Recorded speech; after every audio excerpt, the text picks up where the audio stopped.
सदन की गरिमा को रोज तार तार किया जाता है। 11 बजे से 11:40 तक और फिर 12 बजे से 12:14 पर उन्होंने एक एक बीजेपी सांसद को उठवाकर बुलवाया। इसलिए किस रूल के तहत आज आपने बीजेपी को बोलने दिया और किस तरह से सदन की गरिमा को तार तार किया जा रहा है, इस पर सवाल तो उठेंगे। आपको अच्छा लगे या बुरा लगे। और धनखड़ जी एक नहीं सुनकर उनको बुलवाते रहे।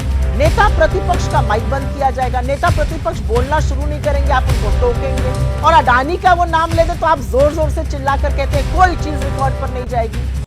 इस देश में लोकतांत्रिक परंपराओं और सदन की गरिमा को रोज तार तार किया जाता है, लेकिन आज जो राज्यसभा में हुआ वो बड़ा अद्भुत था। हुआ ऐसा कि बीजेपी के सांसदों ने सोरोस पर डिस्कशन के लिए राज्यसभा में एक स्थगन नोटिस, जिसको एडजर्नमेंट नोटिस कहते हैं, वो दिया।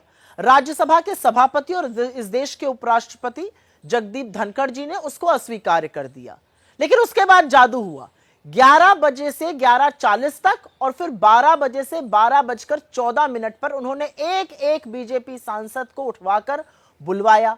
इस पर कांग्रेस के अध्यक्ष और नेता प्रतिपक्ष खरगे जी ने, उप नेता प्रतिपक्ष प्रमोद तिवारी जी ने, कांग्रेस के चीफ विप जयराम रमेश जी ने आपत्ति दर्ज करी और उन्होंने कहा कि जब आपने स्थगन नोटिस नहीं लिया तो आप इनको किस रूल के तहत बुलवा रहे हैं। इसका जवाब तो नहीं मिला, बिल्कुल अनसुनी अनदेखी करी और धनखड़ जी एक नहीं सुनकर उनको बुलवाते रहे। धनखड़ जी को मेरी ट्वीट से, मेरे वीडियो से, मेरे पोस्ट से खासी दिक्कत है, तो इनसे क्या कहा जाए।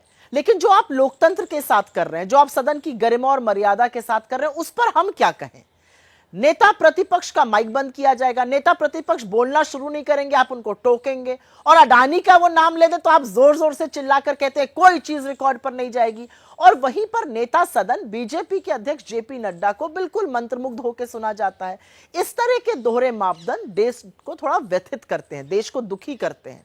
और इसीलिए किस रूल के तहत आज आपने बीजेपी को बोलने दिया और किस तरह से सदन की गरिमा को तार तार किया जा रहा है, इस पर सवाल तो उठेंगे। आपको अच्छा लगे या बुरा लगे।